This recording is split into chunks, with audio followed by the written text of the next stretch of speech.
Welcome to another episode of This Too Shall Suck podcast, where we talk about the real of grief, the whole grief, and nothing but the grief.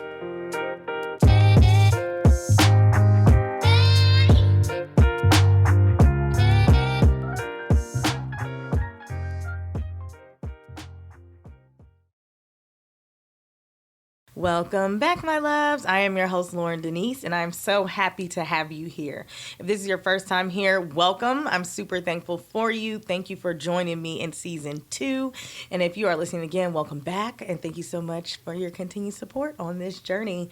On today's episode, we're going to be diving into a topic that I think everyone around the world is talking about, just not in the U.S. I'm talking about the politics, I'll say right now, in the United States and how it's associated with grief. You know, you don't think necessarily about politics and grief. You don't necessarily put them in the same sentence. However, everything that's going on right now, I'm sure you guys have seen at this point. By the time this episode comes out, the inauguration will happen. But we are coming up on the inauguration of Joe Biden and Kamala Harris here in the U.S. And it's been crazy. You know, there's been a lot of political unrest. There's been riots. They stormed the Capitol. Just all types of crazy stuff going on. And so I thought it was important to talk about this and to bring to light the grief aspect of it. Because, again, of course, people don't think about grief, when you're talking about politics. But don't worry, I'm going to tie it real nice together for you guys. Of course, being a student, I don't want to say a career student because I'm not in school anymore, but getting my master's, we really had to do a lot of research. We had to write research articles. We had to dissect the research papers. And so I actually found a couple different articles that I was able to dissect and a lot of research papers that I actually want to read that actually look really, really interesting, how they tie the political climate, and grief together. But there's one specific article that I read from a assistant professor of political science who was talking about the grief and post-election. We'll say post-election grief is really what he was talking about, because this article came out in November, I think right after the election or right before the election. So it was really good. So I'm definitely taking some points from there to share with you guys. But let's just talk a little bit about how, when this whole grief with politics started. And so it actually started, I'll say the first documented case of it was in 1860 when Lincoln was elected.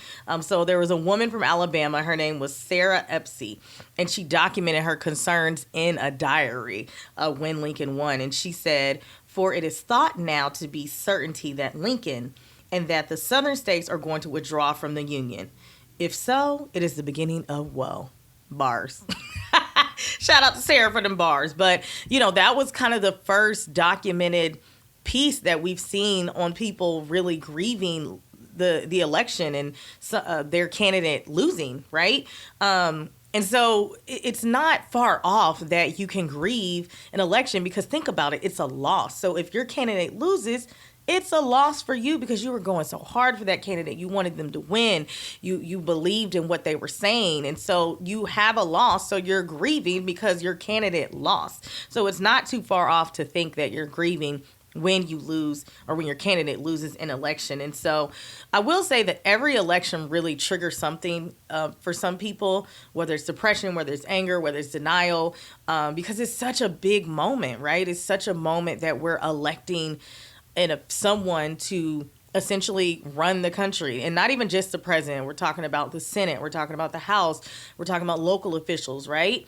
When you are supporting someone and you're going hard for them, and like I said, you're believing in what they're saying, and they lose, you feel like almost a death, right? You feel like the loss of a loved one or the loss of a celebrity or something, because you cared for them and you were supporting them and you were going hard from them. And so a lot of people actually have symptoms of depression. They have symptoms of depression, which can be loneliness, sadness, fatigue. Those are kind of the common ones that happen after a election, whether local or whether, again, the presidential. And obviously the biggest one we just had was with President Trump and there's 45, but 45 and Biden. And then just recently here in Georgia, you guys know I live in Atlanta, just recently in Georgia,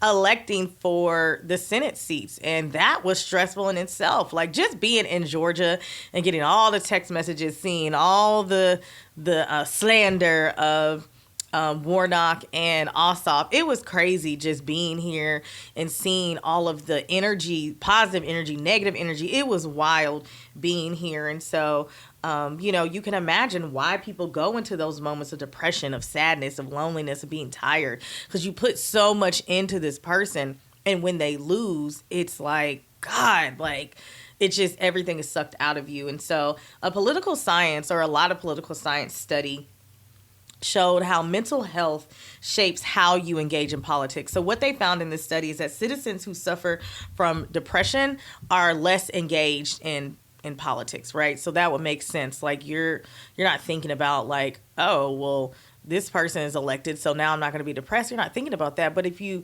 think about it from a logical standpoint, I always think about things from a logical and emotional standpoint because Loryn. And so if you think about it logically, the person who you're electing is important because that person is going to give you the benefits that you need to be able to get help, to give you the medicine that you need to be able to get help, to do all those things that you need to do. So I understand why people who are typically depressed don't engage in politics, but it would behoove people who are in that space to want to engage more because those people who you elect are going to be the people who are going to be able to help you get that help that you need, get the medicine that you need, get the care that you need, right?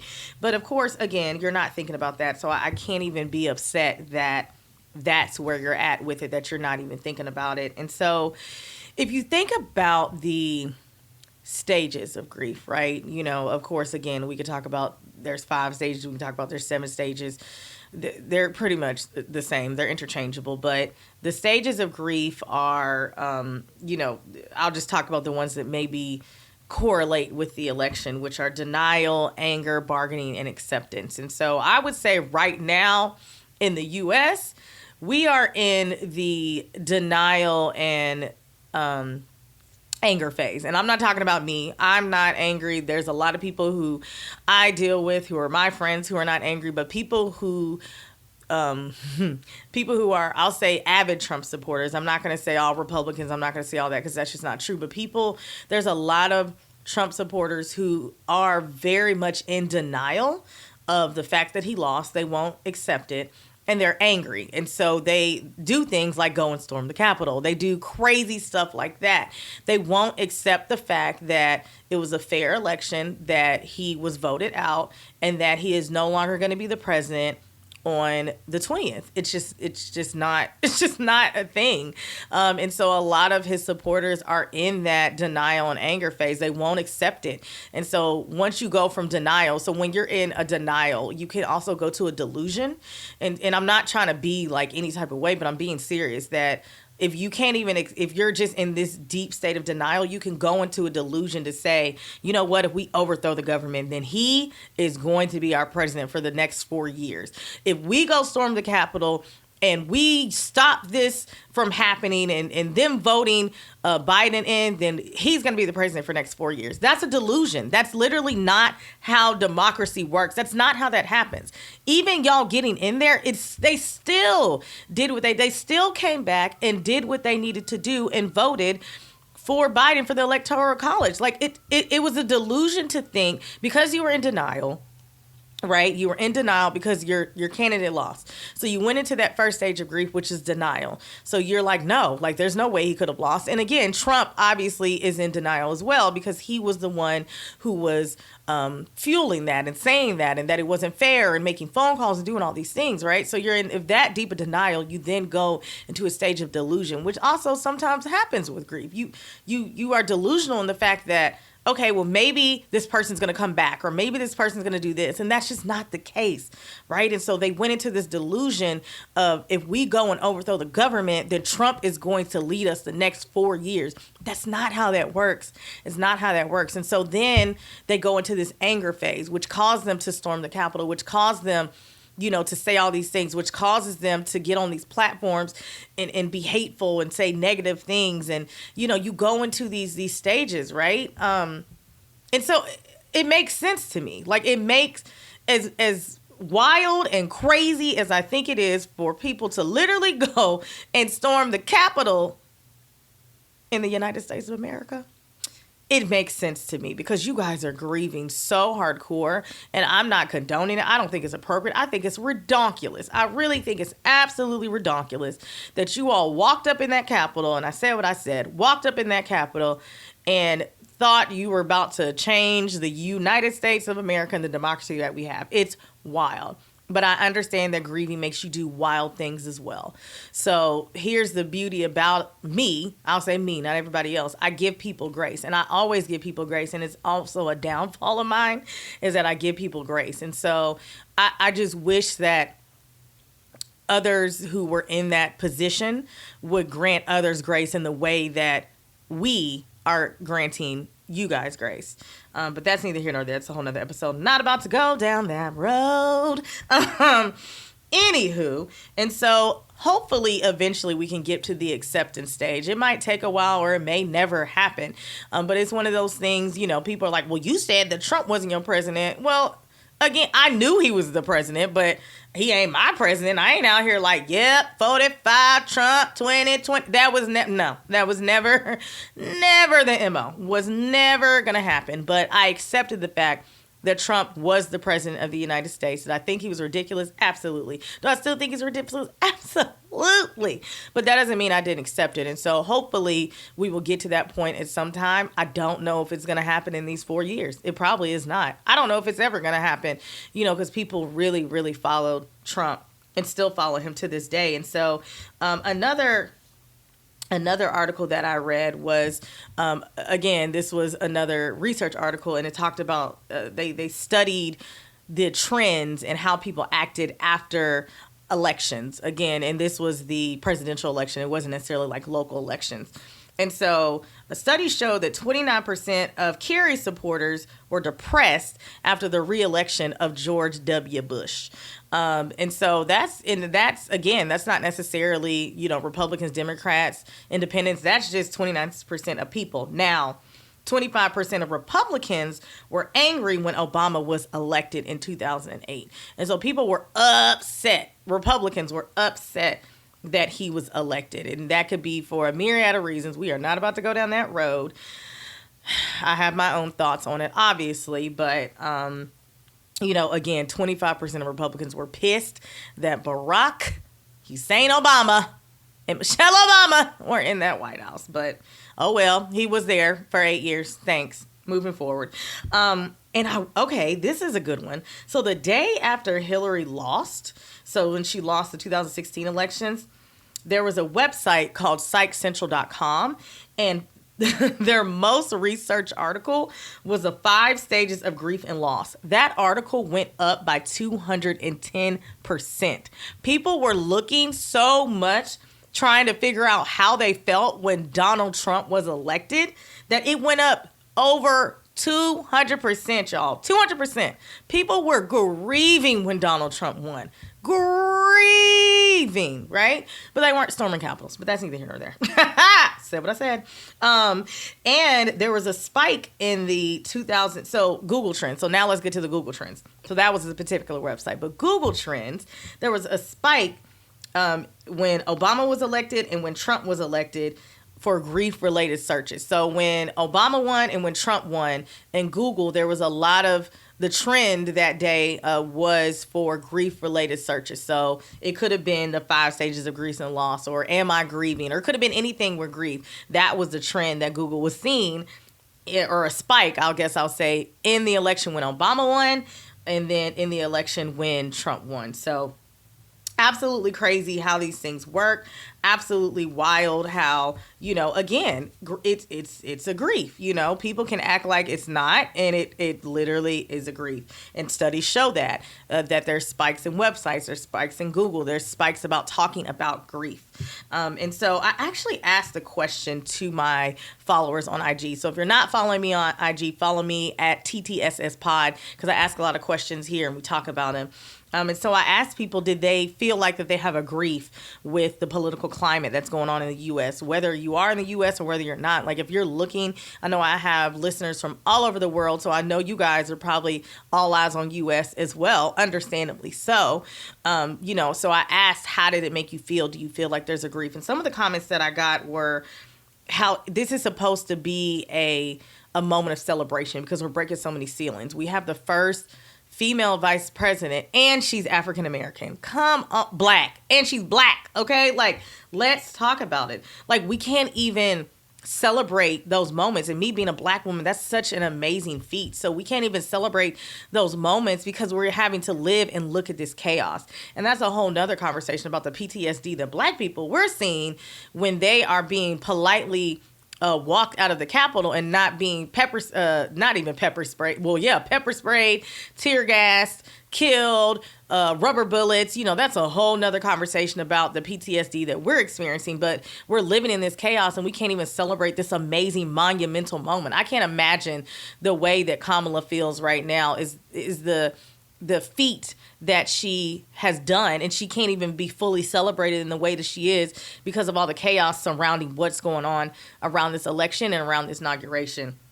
And another comment was talking about the lockdowns in the cities, in D.C. specifically, and all the capitals. They locked down the Capitol. You can barely even I don't even think you can get close to the Capitol in Atlanta right now because they have it barricaded off. They have National Guards there because of so many talks about like them doing this armed protest at the Capitol. All the capitals are in all 50 states, like crazy. And I really hope that's not the case. But again, I don't put it past people. When people are grieving, they do wild stuff. And these people are in the anger stage. And when you are angry, you know good and well when you are angry, it's sometimes when I'm angry, there's no talking to me when I'm angry because, first of all, it takes me a lot to get angry. So when I get there, that means I have already surpassed every single level of reasoning at that point. And now there's nothing to discuss. Like, you getting hands. Like, it just is what it is. You know what I'm saying? And so, she talked about, have the lockdown and all of those things going on and just seeing a lot of people who are racist and fascist and how they've been just out and released during this time since really Trump's been elected, but especially right now. And I can talk about my experience. So here's the thing about social media. Love it and hate it. I talk about all the time how, like if I wasn't doing this podcast and promoting, I promise I would take a long break from social media because I do it often. I'll take like 6 months and it's great. But, again, I use it for this and to stay connected as well. And so there was a situation the day that they stormed the Capitol, or walked into the Capitol, shall I say. There was a conversation that I was having with one of my old classmates. We were in color guard together, and her friend made a very her friend made a problematic and racist statement. She did. It is what it is. And I said something to her friend to say, listen, like this comment that you made is really racist and problematic. But I am also too exhausted, just as a black person in general, having to explain it to you. Because what I do know is I'm not about to go back and forth with you because you're not going to understand it. And you're going to just be like, well, this is the reason why. And so it wasn't my duty to explain. But I did want to let you know that this statement that you made was problematic. It is what it is. And so the friend who I went to high school with, of course, jumped to her defense, which is fine. And we began at that point to have an intellectual conversation about how she felt that, her being white is now a problem. And she's been told several times that because she's white, she's racist. And I told her, I'm sorry that that's what happened to you.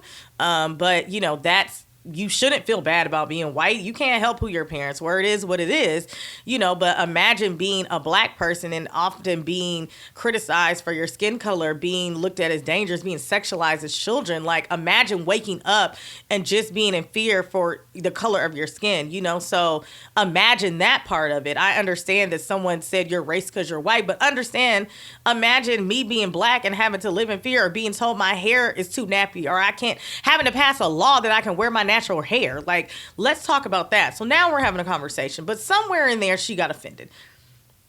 And I think she got offended because, again, she's thinking that me educating her is me calling her racist. And nowhere in there did I call her racist. One of my white colleagues, one of my white friends even came in there and said, listen, no one is calling you racist. No one is saying that about you. All Loryn is saying is look at her experiences and try and understand those experiences as a black person. You're trying to compare you being a woman in healthcare to being a black person in America, and you're not even halfway listening to what she's saying. So in this point, I guess she felt attacked because Amy, again, is just trying to give her just like a different perspective. Because maybe you're not hearing my perspective, again, because we are in two different places. And so maybe her coming in and giving her a different perspective, she'll understand. But instead of that, she came back and made a comment about my dead mother and her being the only white person at her funeral because she's not racist. Like, she basically tried to defend her not being racist, which, again, no one called her racist in this thread that we're having, an intellectual conversation, might I add. And instead of that, again, she was already on the defense. She came back, made a comment about my dead mother and her being the only white person at her funeral, and that's why she's not racist. So here's the thing. Again, as the comment said, a lot of racist people are coming out. First of all, why did you have to defend that you're not racist when no one called you racist? Let's be just number one about that. Number two, don't ever bring up, rule of thumb, if you're listening, rule of thumb, don't ever bring up anyone's dead loved ones as to prove a point. I don't care what the point is. I literally don't care what the point is. Don't ever bring up anyone's dead ones. You don't bring that stuff up. That is a no. That is off limits. That is a boundary for anyone who has lost someone. So if you ever think that's appropriate to do that, I am sitting here and telling you very clearly from my boys here in Atlanta, Georgia, don't ever do that. That is a boundary that you never cross. I don't care how mad at the person that you are. I don't care if you want to punch them in their face. Don't you ever bring up their loved one. And the third thing, you weren't the only white person at my mother's funeral. My cousin-in-law, my cousin's wife, is white, and she was in the processional with us, and there were several other of my white friends, my colleague Erica, to be exact. We had a whole conversation, and I remember it vividly. Erica didn't even know my mama, and she came to support me. And do you think that Erica was clocking how many white people were in the building? And if that is your example of clocking, of being there for me and showing that you love my mom because you're not racist, why would you even count the amount of white people in the building? That is a silly thing to do. And you want a flower for being at a funeral for someone that you quote unquote loved because you're not racist? Sis, miss me with it.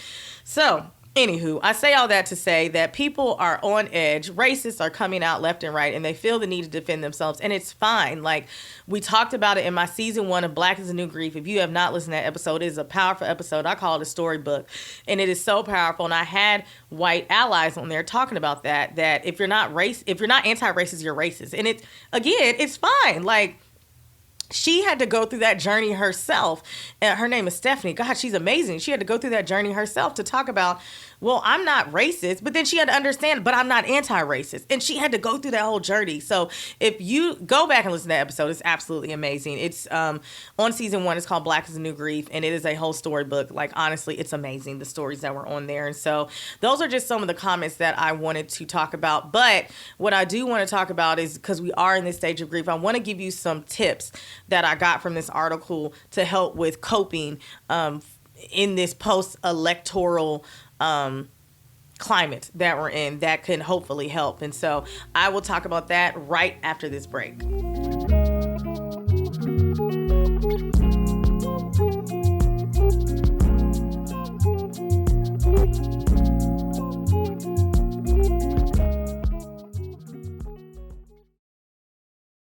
This This week's episode is sponsored by Anchor. If you haven't heard about Anchor, it's the easiest way to make a podcast. Let me explain. Number one, it is free. That means no monthly subscriptions, no hidden fees. It is free 99. There's creation tools that allow you to record and edit your podcast right from your phone or computer. So you don't have to buy all this equipment that I decided to buy. You can do it right from your phone or computer. And Anchor will distribute your podcast for you. So it's so easy for me to upload an episode, and it can be heard on Spotify, Apple Podcasts, and many, many more. And you can actually make money from your podcast with no minimum listenership. It's everything you need to make a podcast in one place. Download the free Anchor app or go to anchor.fm to get started, and let's get into the show. All right. So let's get into these 5 tips on how to cope with post-election grief. So the first tip is focusing on healthy living. And these can be any type of grief. So I think these are good, but he made some good points. So that's why I wanted to share these. Focus on healthy living. So that will help restore your energy. Because again, if your candidate lost and you feel fatigued, you feel lonely, you feel sad, depressed, it's refocusing your energy to something else. Like you don't need to focus so much on the negative. So with that being said, give yourself a break from the news. Listen, I know some of my friends listening specifically watch the news all the time. And I have just recently started getting more into the news because I just wanted, to feel like an adult and feel more involved and understand more. But I had to give myself a break from it. Like I literally had it playing in the background one time and I don't know, the energy just shifted in my room. And I think it is great to have. I think it's great to know. Like I call one of my friends and I ask her all the time, like, hey, what does this mean? What does this mean when this happens? And we talk about it, right? But if it's starting to negatively affect you, if you feel your energy starting to shift, if you feel your mindset starting to shift, give yourself a break from that. Like take a minute and just take a minute from politics, take a minute from all of that. And so, make sure you're getting enough sleep, making sure you're eating well, getting some exercise, all the things that you need to do in general in your life. Just take a break from all of the politics. So if you're not, watching the news for a week after the inauguration, that's cool. If you just needed a minute, like after they stormed the Capitol, that's cool. Like just take a minute from all of that and focus on your well-being, focus on your mindset, meditate, read, like I said, get enough sleep. Make sure you're eating good, make sure you're exercising, all of the things that are going to produce those endorphins in your body, which are going to cause you to have a better or happier disposition and not necessarily focus on the negative. Because you may see the news and it may be triggering to you, or you may see something and you may get angry at the way that not a broadcaster, what's it called? A newscaster. A newscaster is saying something. And so, you definitely want to just make sure you're taking care of yourself and your well-being. And so the second thing is limit your time on social media. Again, when that thing happened with that girl on social media, I knew I had to take a minute. I was like, yeah, because I was angry. My people who were around me were angry at the comment that was made. Like it was wild. And so limit your time on social media, or if you can, just log off altogether for a few days. You don't have to deactivate, but just log off for a few days. Take the app off your phone.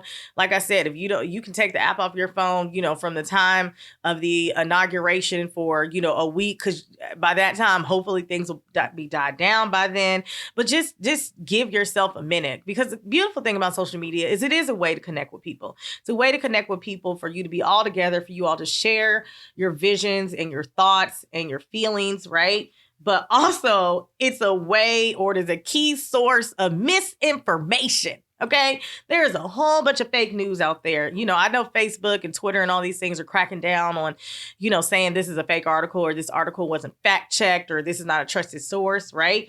But, it can be an echo chamber. It can be polarizing. It can be all of those things. And so really just taking the time for yourself, limit the time. So if you're like, listen, I'm only going to be on Facebook for, an hour a day. I'm only going to be on Twitter for an hour a day, or I'm only going to get on Facebook to post content. Like, limit what you need to do. Because that's what I try and do is really limit it to content, like posting my content, because I don't, like, after that whole situation with that girl, it was a lot for me. And so it just brought up a lot of like just trigger points, obviously talking about my mom and things like that. And so, and social media just in general can intensify your anxiety and depression. And so limit your time and give yourself time, or log off, or do whatever you need to do, because social media, again, is beautiful, but it can also be equally as ridiculous. The third thing is seek out social support. And so that goes back to having that strong support network that I talk about all the time, that we talked about in season 1 when Justin DeBowles, a licensed professional counselor, was on. Reach out to those people. Reach out to your therapist, schedule an appointment. If you don't have a therapist, talk to somebody about finding one. BetterHelp.com is a great one. Talkspace. Go through your insurance. If you have insurance, and find one. Your local healthcare clinics, they often have reduced rates. My sister was just telling me Walmart has therapists now, and I think they have reduced rates as well. Talk to someone who you trust, talk to a trusted family member, talk to a friend, your pastor, talk to somebody about how you're feeling, right? Like, you may not necessarily be on the losing side of it. Like, you may have voted for Biden and Kamala and they won, and you may have voted for Ossoff and Warnock and they won, right? But that doesn't mean that you're not having some social anxieties around it. You may be like, you know what? Like, I feel a fear around what's going to happen, around the unknown. I feel a fear about going outside because I hear these rumors that they're going to be hanging, black men and raping black women and all this crazy stuff, right? Like, talk about that. Like, let's talk about it. Let's discuss it. Let's get through it together. But, again, if it's not a therapist, talk to someone you trust. Just really get that out. But also remember, this is something I read too, which is really interesting. If you guys haven't heard about the Goldilocks rule. So the Goldilocks rule basically says social isolation intensifies negative feelings, but so does spending too much time talking about your problems. And so they say, like, with depression, if you talk about it all the time, then all it does is intensify your depression.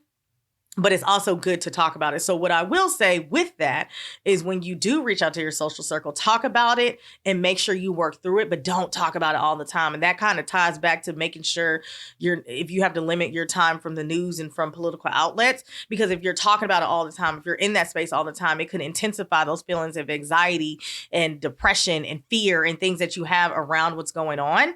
Right? So I want you to work through it, but I don't want you to stay there and talk about it all the time. And I know, again, that's what's being talked about right now. So that's why you may need to limit your social media. That's why you may need to limit your time looking at the news. That's why you can talk about it and get through it and not stay in it, because it will intensify and it will grow as you continue to feed it. It's just like feeding anything else. You feed a dog and they continue to get fat. You feed yourself, you continue to get fat, right? It's just going to continue to grow. And so you talk about it, you work through it, and then you don't continue to dwell on it. You limit that time, you do the things that you need to do. The fourth thing that he said, which I thought was really interesting, is affirm the value of democracy.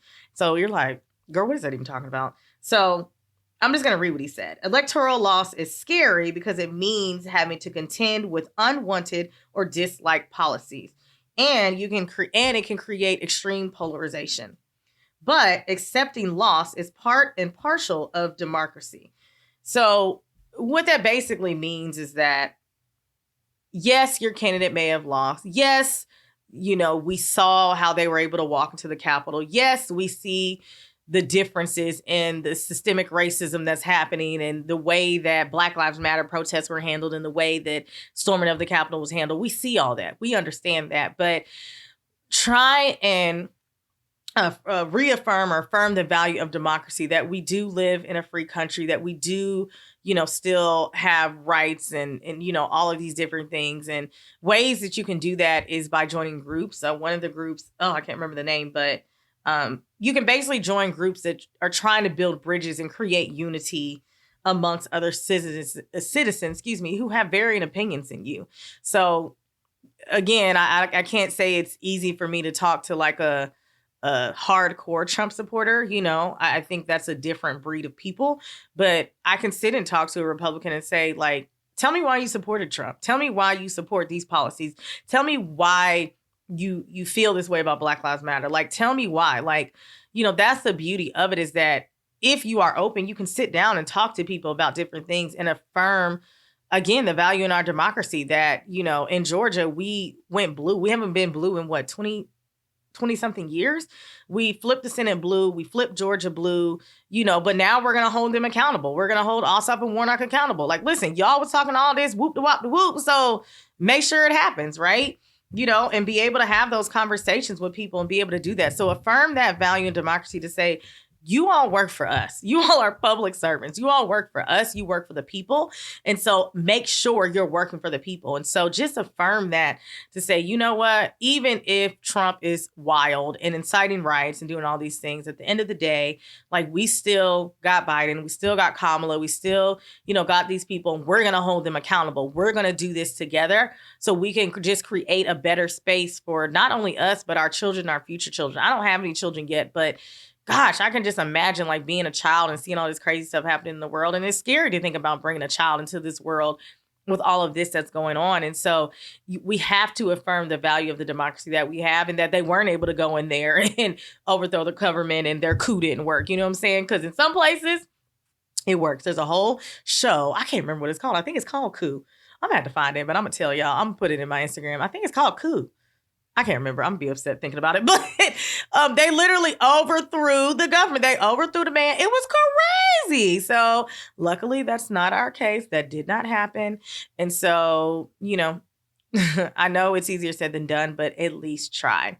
And then the last tip is, once you've accepted the outcome, get involved with politics. So once you've accepted, whether it's, a year from now or 4 years from now, if your candidate lost, or if you felt like the election didn't go well, or if you felt that, it didn't go the way that it should go, get involved with politics in a positive way. I will say that, in a positive way.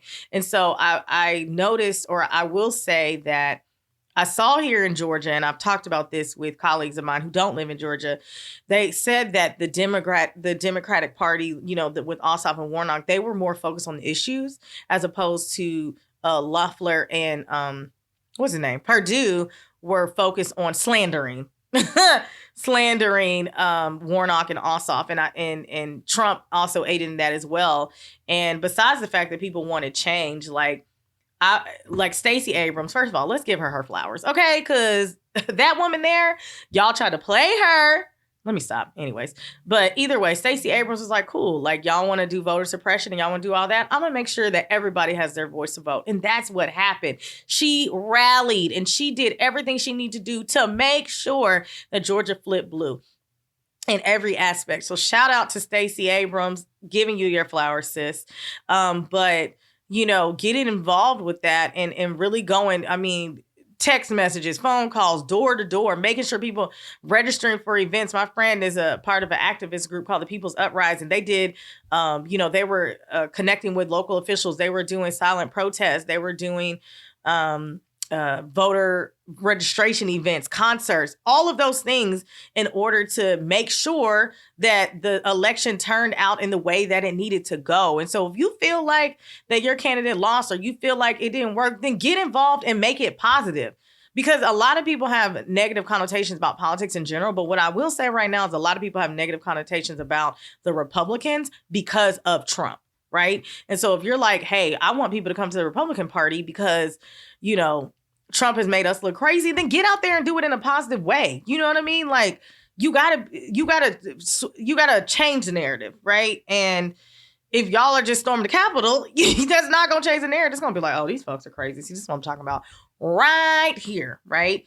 And so get involved positively, though. Don't go storm the Capitol. Don't go do nothing stupid. If you do that, that is on you, and you going to jail, and I don't know what else to tell you. But I would say get involved and try and change it for the positive. And then a study showed that participating in empowering people in a positive way can actually help alleviate some of that psychological distress that you may be having. So if you get involved in a positive way, to try and change the narrative, or to try and create a better outcome in the next election, whether it be local or the presidential election or Senate election or whatever, then it's going to help you remove some of that grief that you may be having. And in some ways that you can get involved can be contribute. You can create events that, again, like voter registration events, or events with your different local leaders. You can, like I said, just if if getting out there and being in the streets is not your thing, that's fine. You can donate to their campaign. You need to contact your elected officials when things are going on to say, hey, listen, like create petitions, all of those different things. You can actually run for local office if that's your speed. You know, if you're like, listen, like, you know, we talked about it with Brian on episode 2 when we were talking about the aftermath of suicide, how he eventually wants to run for office because we need to talk more about mental health in our country. And that's not what a lot of people and a lot of politicians are talking about. So run for your local elections, donate, like I said, or join those advocacy organizations to advocate for women's rights, to advocate for Black rights, to advocate for gay rights. Like do those things, change it in a positive way. And so, you know, just getting involved if you're in that stage of grieving can help tremendously. And again, I'm going to continue to say this, getting involved in a positive way, not storming the Capitol, not, you know, inciting riots. I'm not talking about that. I'm talking about getting involved in a positive way that can help change the outcome to be better next time that an election is coming up. And so essentially, guys, the moral of all of this is if you're on the losing side of the election, even if you're not on the losing side of the election, the whole electoral process can cause a lot of, what's the word I'm looking for? A lot of distrust in the system. It can cause a lot of distrust in the system. It can cause a lot of dissatisfaction with democracy. That's normal. It's part of the process and it's part of grieving. And that's okay if you feel that way. And it's okay if you have those moments of denial, anger, you know, all of that. But it's the way that you go about acting on those that is what matters the most. And so if you're listening to this and you are one of those people who was storming the Capitol, I'm going to try and be as nice as possible about this.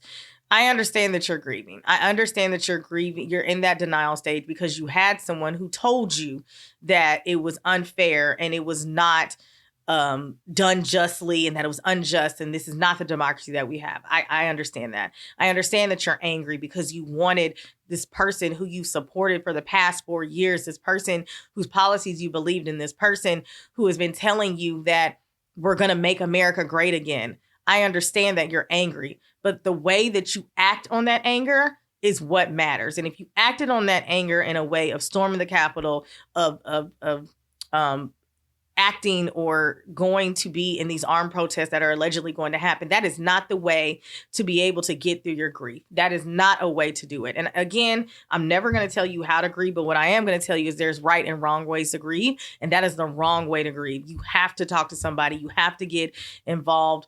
You have to get involved in a positive way. You have to do those things. You don't need to do these things in a negative way that can affect people, not only by people lost their lives, people are depressed. An officer killed himself who was at the Capitol that day. You cannot do that because all you're doing is negatively affecting not only yourself, but creating a grief in America that we are not going to be able to get through here in a second if we do not start coming together and working together positively in ways that affect us. And so if you are listening, like I said, I give people grace all the time, and I will give you grace to say, I understand that you're grieving.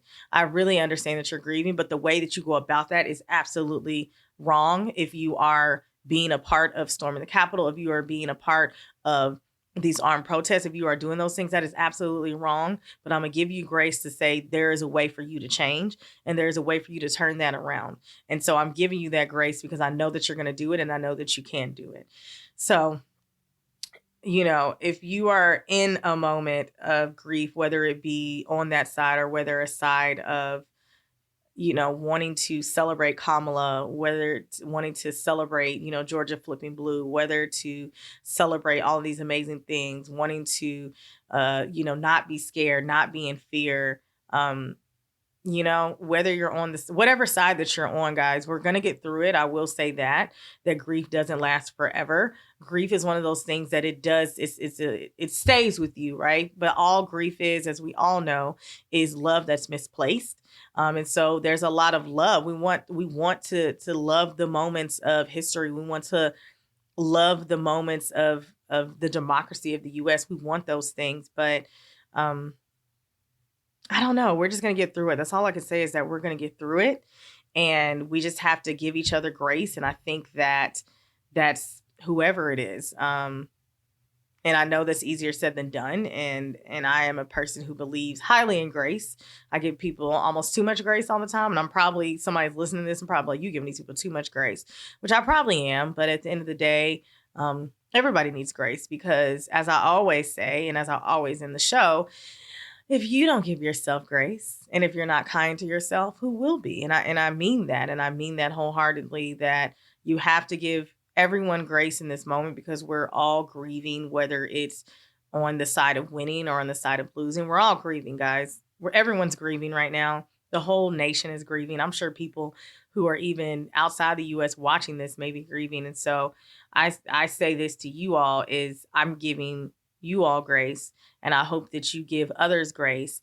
And I hope that everyone understands and can come together and be kind to each other, and to really work together and work through this.